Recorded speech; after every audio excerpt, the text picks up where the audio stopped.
Question ಪೇಪರಲ್ಲಿ ಪ್ಯಾಟರ್ನ್ಗಳನ್ನು change ಮಾಡಿದ್ದಾರೆ. So ನಿಮಗೆ 2 ಮಾರ್ಕ್ಸ್ 3 ಮಾರ್ಕ್ಸ್ 4 ಮಾರ್ಕ್ಸ್ ಕ್ವಶನ್ಸ್ಗಳನ್ನು ಕೊಡ್ತಾ ಇದ್ದಾರೆ. ಸೊ ಮುಂಚೆ 4 ಮತ್ತು 6 ಮಾರ್ಕ್ಸ್ ಅಷ್ಟೇ ಕ್ವಶನ್ಸ್ ಇತ್ತು. ಇವಾಗ 2 ಅಂಕ 3 ಅಂಕ 4 ಅಂಕದ ಪ್ರಶ್ನೆಗಳು ಪರಿಚಯವನ್ನು ಮಾಡಿದ್ದಾರೆ ಅಂತಕ್ಕಂಥ ಮಾಹಿತಿ ಇದೆ. ಸೊ ಅದರ ಆಧಾರದ ಮೇಲೆ ಇದು ಎಕ್ಸಾಮ್ ನಡೆದಿರ್ತಕ್ಕಂಥ ಕ್ವಶನ್ ಪೇಪರ್ ಇದೆ. ಸೊ ಬೇರೆ ಡಿಸ್ಟಿಕ್ನಲ್ಲಿರ್ತಕ್ಕಂಥ ನಮ್ಮ ಸ್ಟೂಡೆಂಟ್ಸ್ಗಳಿಗೂ ಕೂಡ ಮತ್ತು ಯಾವ ಥರ ಕ್ವಶನ್ಸ್ ಕೇಳಿದ್ದಾರೆ ಅನ್ನೋದು ಯೂಸು ಕೂಡ ಆಗ್ತದೆ ಅನ್ನೋದ್ರ ಪರ್ಪಸ್ ಈ ವಿಡಿಯೋವನ್ನು ಕೊಡ್ತಾ ಇದ್ದೀನಿ. ಆಲ್ರೆಡಿ ಎಲ್ಲ ವಿಷಯಗಳಲ್ಲಿ ನಾವು ವಿಡಿಯೋವನ್ನು ಕೊಡ್ತಾ ಇದ್ದೀವಿ, ಅವುಗಳನ್ನು ಸಹಿತ ನೋಡಿ ಅಂತ ಹೇಳ್ತಾ. ಸೊ ಫಸ್ಟ್ 10 ಮಲ್ಟಿಪಲ್ ಚಾಯ್ಸ್ ಕ್ವಶನ್ಸ್ಗಳನ್ನು ಹಾಕಿದ್ದಾರೆ. ಅದರಲ್ಲಿ ಫಸ್ಟ್ ಇದೆ, who is compared to a rich jewel in a Ethiop's ear in Romeo and Juliet ಅಂತ ಇದೆ. ಸೆಕೆಂಡಲ್ಲಿ, according to the kinglet of Monaco what is the dirty business. ಥರ್ಡ್ದಲ್ಲಿರ್ತಕ್ಕಂಥದ್ದು as, in 2 dear the criminal travelled far dash reach the frontiers ಅಂತ ಇದೆ. ಫೋರ್ದಲ್ಲಿ, according to the prophet who loves both the bows and the living arrows in on children ಅಂತಕ್ಕಂಥದ್ದು. ಫಿಫ್ದಲ್ಲಿ, according to Vandana Shiva is called the father of modern science ಅಂತ ಇರ್ತಕ್ಕಂಥದ್ದು. ಇನ್ನು 6ದಲ್ಲಿ ಏನು ಕೊಟ್ಟಿದ್ದಾರೆ ಅಂತಂದರೆ ಮ್ಯಾಚ್ ದ ಫಾಲೋವಿಂಗ್ ಇದೆ. ಸೊ ಅದರಲ್ಲಿರ್ತಕ್ಕಂಥವುಗಳನ್ನು ನೋಡ್ಕೊಳ್ರಿ, ಯಾವುದು ಯಾವುದರ ಜೊತೆಗೆ ಹೊಂದಾಣಿಕೆ ಆಗ್ತದೆ ಅಂತ ಕೇಳಿದ್ದಾರೆ. ಇನ್ನು 7ದಲ್ಲಿ ಏನು ಕೊಟ್ಟಿದ್ದಾರೆ ಅಂತಂದರೆ scared away the birds who were feeding on Laura's crumbs ಅಂತಕ್ಕಂಥದ್ದು ಕೊಟ್ಟಿದ್ದಾರೆ. ಇನ್ನು 8ದಲ್ಲಿ identify the sequence events related done Laura's Pacitus story ಅಂತ ಇದೆ. ನೆಕ್ಸ್ಟ್ 9ದಲ್ಲಿ, in the poem when you are old the pilgrim soul is in search of. 10ದಲ್ಲಿ, the transgender had become the ranged tear Timmanna's life ಇದೆ. ಇಷ್ಟು 10 multiple choice question ಇತ್ತು. ಇನ್ನು 11ರಲ್ಲಿ ಏನು ಕೊಟ್ಟಿದ್ದಾರೆ ಅಂದರೆ ಪ್ಯಾಸಿವ್ ಫಾರ್ಮ್ಗಳನ್ನು ಹಾಕಬೇಕಾಗಿತ್ತು. ವರ್ಬ್ ಫಾರ್ಮ್ಗಳನ್ನು ಆಲ್ರೆಡಿ ಕಾಲ್ ಇದೆ, ಡಿಸೈಡ್ ಇದೆ, ಆಮೇಲೆ ಆಸ್ಕ್ ಇದೆ. ಸೊ ಯಾವುದಾಗ್ತದೆ ಅದನ್ನು ಬರೀರಿ. ಇನ್ನು ನೆಕ್ಸ್ಟ್ ಎಕ್ಸ್ಪ್ರೆಷನ್ಸ್ಗಳನ್ನು ಕೊಟ್ಟಿದ್ದಾರೆ. ಕರೆಕ್ಟ್ ಅಪ್ರೋಪ್ರಿಯೇಟಿವ್ ಎಕ್ಸ್ಪ್ರೆಷನ್ಸ್ಗಳನ್ನು ನೀವೇನು ಮಾಡಬೇಕಾಗಿತ್ತು, ಅಲ್ಲಿ ಬರಿಬೇಕಾಗಿತ್ತು. ಪಾಸ್ಡ್ ಅವೇ ಅದೇ, ಸಕ್ಡಿನ್ ಅದೇ, ಗೇವ್ ಅಪ್ ಅಂತಕ್ಕಂಥದ್ದು ಇರೋದು. ಇನ್ನು 13ರಲ್ಲಿ ಏನು ಮಾಡಿದ್ದಾರೆ ಅಂದರೆ ಒಂದು ಪ್ಯಾರಾಗ್ರಾಫ್ ಕೊಟ್ಟಿದ್ದಾರೆ. ಆ ಪ್ಯಾರಾಗ್ರಾಫಲ್ಲಿರ್ತಕ್ಕಂಥ ಪ್ರನೌನ್ಸ್ಗಳು ಅದು ಯಾವ ನೌನ್ಗಳ ಜೊತೆ ರಿಲೇಟ್ ಆಗಿದೆ ಅನ್ನೋದನ್ನು ಕೇಳಿದ್ದಾರೆ. ಸೊ ಆಲ್ರೆಡಿ ಮೇಲೆ ಇರ್ತಕ್ಕಂಥ ಪ್ಯಾಸೇಜನ್ನು ನೋಡಬೇಕು. ಸೊ ಚೆನ್ನಾಗಿ ಅದನ್ನು ಓದಿದರೆ ಸಲೀಮ್ ಅಲಿ ಅವ್ರ ಬಗ್ಗೆ ಇರ್ತಕ್ಕಂಥದ್ದು ಗೊತ್ತಾಗ್ತದೆ.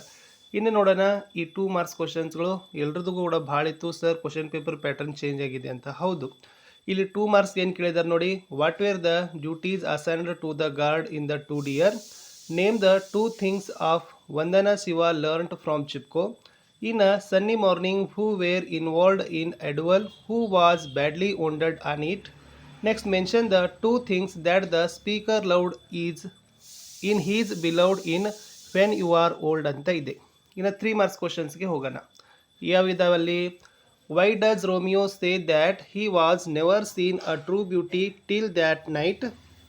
ಆಮೇಲೆ write a note on gaming house in Monaco. What is Navadanya form, list out its various functions. According to Donna Laura, what was the atrocious lie told by Don Gonzalo? How does the poem When You Are Old highlighted the transient love of many youths as against his permanent love? Why does the owner's wife find it hard to decide whether the old man's arrival was the better for or the worse ಅಂತ ಇದೆ. ಇನ್ನು 4 marks ಕ್ವಶನ್ಸ್ಗಳಲ್ಲಿ 2 dear ಬಗ್ಗೆ ಇರ್ತಕ್ಕಂಥ ಒಂದು ಪ್ರಶ್ನೆ ಇದೆ. ಓಕೆನಾ. ಆಮೇಲೆ 25ರಲ್ಲಿ why does the prophet categorically state you children are not your children ಅಂತಕ್ಕಂಥದ್ದಿದೆ. ನೆಕ್ಸ್ಟ್ ಚಿಪ್ಕೋ ಬಗ್ಗೆ ಇರ್ತಕ್ಕಂಥ ಒಂದು ಪ್ರಶ್ನೆ ಇದೆ. ಓಕೆನಾ. ಸೊ ಇವೆಲ್ಲ 28, 29ನೇ ಪ್ರಶ್ನೆಗಳನ್ನು ನೋಡ್ಕೊಡ್ರಿ. ವೆನ್ ಯು ಆರ್ ಓಲ್ಡ್ ಪೋಯಮಲ್ಲಿ ಇರ್ತಕ್ಕಂಥದ್ದು ಒಂದು ಪ್ರಶ್ನೆ ಇದೆ. ಸೊ ಇದು ಮೋಸ್ಟ್ ಇಂಪಾರ್ಟೆಂಟ್ ಆಗಿರ್ತಕ್ಕಂಥ ಪ್ರಶ್ನೆ ಇತ್ತು. ಇದು ಬೇರೆ ಡಿಸ್ಟಿಕಲ್ಲಿಗೆ ಯೂಸ್ ಆಗ್ತದೆ. ಇನ್ನು ನೆಕ್ಸ್ಟ್ 30ನೇ ಪ್ರಶ್ನೆಯಲ್ಲಿ ಒಂದು 100 ಪ್ಯಾಸೇಜ್ ಅದ. ಇದ್ರ ಮೇಲೆ 9 ಪ್ರಶ್ನೆಗಳಿಗೆ ಉತ್ತರಗಳನ್ನು ಕೊಡಬೇಕು. ವೆರಿ ಈಸಿಯಾಗಿರ್ತಕ್ಕಂಥದ್ದಿತ್ತು. ಸೊ ಗ್ರೇಟ್ ಸೋಷಿಯಲ್ ರಿಫಾರ್ಮರ್ ಬಗ್ಗೆ ಇರ್ತಕ್ಕಂಥದ್ದು ಈಶ್ವರ್ ಚಂದ್ರ ವಿದ್ಯಾಸಾಗರ್ ಅವ್ರ ಬಗ್ಗೆ ಇರ್ತಕ್ಕಂಥ ಒಂದು ಪ್ಯಾಸೇಜ್ ಇತ್ತು. ಈಸಿ ಅದ. 9ಕ್ಕೆ 9 ಮಾರ್ಕ್ಸ್ಗಳನ್ನು ನೀವು ಆರಾಮಾಗಿ ಇಲ್ಲಿ ತೊಗೊಳ್ಳೇಬೇಕು. ಅಷ್ಟು ಈಸಿಯಾಗಿರ್ತಕ್ಕಂಥ ಇರ್ತದೆ. ಇನ್ನು ಇದು ಒಂದು ಹೊಸ ಇಂಟ್ರೊಡ್ಯೂಸ್ ಮಾಡಿದ್ದಾರೆ. 9 ಮಾರ್ಕ್ಸ್ಗಳನ್ನು ಒಂದು ಪದ್ಯ ಕೊಟ್ಟಿದ್ದಾರೆ. ಅದೇ ಪದ್ಯದ ಮೇಲೆ 9 ಪ್ರಶ್ನೆಗಳಿಗೆ ಉತ್ತರಗಳನ್ನು ಕೊಡೋದಿದೆ. ಇದು ಹೊಸ ಪ್ಯಾಟ್ರನ್ನಲ್ಲಿ ಸೇರಿರ್ತಕ್ಕಂಥದ್ದಿತ್ತು. ಇಷ್ಟು ಪದ್ಯ ಇತ್ತು. ಈ ಪದ್ಯದ ಮೇಲೆ ಇರ್ತಕ್ಕಂಥ ಇಷ್ಟು ಪ್ರಶ್ನೆಗಳಿತ್ತು. ಇನ್ನು ಪಾರ್ಟ್ ಡಿ ಬರ್ತದೆ. ಈ ಪಾರ್ಟ್ ಡಿದಲ್ಲಿ ನೀವೇನು ಮಾಡಬೇಕು, ಗ್ರಾಮರ್ ಸೆಷನ್ದಲ್ಲಿ ಇರ್ತಕ್ಕಂಥದ್ದು so first rewrite as directed ಅಂತ 4 ಇದಾವೆ.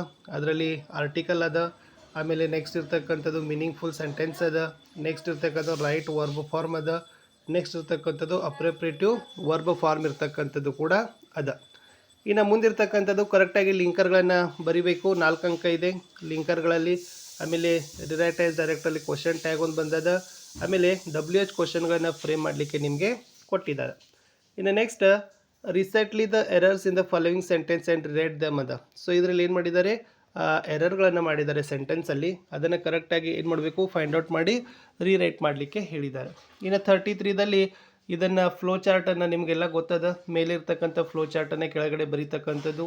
34ರಲ್ಲಿ report as the following conversation, report speech ಮಾಡಬೇಕು. 35ರಲ್ಲಿ ಡೈಲಾಗ್ಗಳನ್ನು ಕಂಪ್ಲೀಟ್ ಮಾಡೋದು ಆ್ಯಸ್ ಇಟ್ ಈಸ್ ಇದೆ. ಲಾಸ್ಟಲ್ಲಿ ಇರ್ತಕ್ಕಂಥದ್ದು ಏನಿದಪ್ಪ ಅಂದರೆ ಒಂದು ಜಾಬ್ ಅಪ್ಲಿಕೇಶನ್ಗೆ ರಿಸ್ಯೂಮ್ಗಳನ್ನು ಮಾಡ್ತಕ್ಕಂಥದ್ದಿದೆ. ಸೊ ಇದು ಕೂಡ ನೀವು ಏನು ಮಾಡ್ಬೋದಪ್ಪ ಅಂತಂದರೆ ಬರೀಬಹುದು. ಅದ 2 ಕೊಟ್ಟಿದ್ದಾರೆ, ಒಂದು ಜಾಬ್ ಅಪ್ಲಿಕೇಶನ್ ಅದ, 2 ಕೂಡ ಜಾಬ್ ಅಪ್ಲಿಕೇಶನ್ದಲ್ಲಿ ಇರ್ತಕ್ಕಂಥದ್ದಿದೆ. ಸೊ ಚೆನ್ನಾಗಿ ಅವುಗಳನ್ನು ನೀವು ಏನು ಮಾಡ್ಕೊಡ್ರಿಪ್ಪ ಅಂತಂದ್ರೆ ನೋಡ್ಕೊಡ್ರಿ. ಇದು ಹೊಸ ಪ್ಯಾಟರ್ನಲ್ಲಿ ಇರ್ತಕ್ಕಂಥ ಪ್ರಶ್ನೆ ಪತ್ರಿಕೆ ಇತ್ತು. ಸೊ ಇಷ್ಟು ಕ್ವಶನ್ ಪೇಪರ್ಗಳನ್ನು ನೋಡಿದರೆ ನಿಮಗೆ ಒಂದು ಐಡಿಯಾ ಸಿಗ್ತದೆ ಅಂತ ಹೇಳ್ತಾ ನಾನು ಸಿಗ್ತೀನಿ ಹೊಸ ವಿಡಿಯೋದಲ್ಲಿ. ಇಲ್ಲಿಯವರೆಗೆ ವಿಡಿಯೋ ವೀಕ್ಷಿಸಿದ್ದಕ್ಕಾಗಿ ಧನ್ಯವಾದಗಳು. ನಮ್ಮದೇ ವಾಟ್ಸಪ್ ಚಾನಲ್ ಅದ, ಟೆಲಿಗ್ರಾಮ್ ಗ್ರೂಪ್ ಅದ, ಲಿಂಕನ್ನು ವಿಡಿಯೋದ ಡಿಸ್ಕ್ರಿಪ್ಷನ್ ಬಾಕ್ಸ್ನಲ್ಲಿ ಕೊಡ್ತೀನಿ. ದಯಮಾಡಿ ಅವುಗಳಿಗೆ ಬಂದು ಜಾಯ್ನ್ ಆಗಿ ಅಂತ ಹೇಳ್ತಾ, ಏನಾದರೂ ಡೌಟ್ ಅನಿಸಿದರೆ ಎಲ್ಲ ವಿಷಯಗಳ ವಿಡಿಯೋಗಳಿದ್ದಾವೆ ನೋಡಿ, ಅದರಲ್ಲಿ ನಿಮಗೆ ಡೌಟ್ ಅನಿಸಿದರೆ ಕಮೆಂಟಲ್ಲಿ ನಿಮ್ಮ ಡೌಟ್ಗಳನ್ನು ಕೊಡಬಹುದು ಅಂತ ಹೇಳ್ತಾ, ನಾವು ಹಾಕ್ತಕ್ಕಂಥ ವಿಡಿಯೋದ ಬಹಳಷ್ಟು ಪ್ರಶ್ನೆಗಳು ನಿಮ್ಮ ಪರೀಕ್ಷೆಗಳಲ್ಲಿ ಬರ್ತಾ ಇದ್ದಾವೆ. ಸೊ ಇದೇ ಥರದ ಪ್ರಶ್ನೆಗಳನ್ನು, ಪಾಠದ ಪ್ರಶ್ನೋತ್ತರಗಳಿಗಾಗಿ ನಮ್ಮ ಚಾನಲನ್ನು ಸಬ್ಸ್ಕ್ರೈಬ್ ಮಾಡಿ, ನಮ್ಮ ಗ್ರೂಪ್ಗಳನ್ನು ಜಾಯ್ನ್ ಆಗ್ತಾ ಇರಿ ಅಂತ ಹೇಳ್ತಾ, once again thanks for watching this video and best of luck to your second PUC English mid term examination. ಇಲ್ಲಿಯವರೆಗೆ ವಿಡಿಯೋ ವೀಕ್ಷಿಸಿದ್ದಕ್ಕಾಗಿ ಧನ್ಯವಾದಗಳು. ಓಕೆ, ನೀವು ಬರೀತಕ್ಕಂಥ ದ್ವಿತೀಯ PUCಯ ಇಂಗ್ಲೀಷ್ ಭಾಷೆಯ ಅರ್ಧವಾರ್ಷಿಕ ಪರೀಕ್ಷೆ ಚೆನ್ನಾಗಾಗಲಿ. ಇಲ್ಲಿರ್ತಕ್ಕಂಥ ಪ್ಯಾಟರ್ನನ್ನು ಅರ್ಥ ಮಾಡಿಕೊಡ್ರಿ. ಪ್ರಶ್ನೆಗಳು ರಿಪೀಟ್ ಆಗ್ತಕ್ಕಂಥ ಚಾನ್ಸಸ್ ತುಂಬಾ ಇರ್ತವೆ. ಒಳ್ಳೆಯ ಅಂಕಗಳನ್ನು ಗಳಿಸಬೇಕು.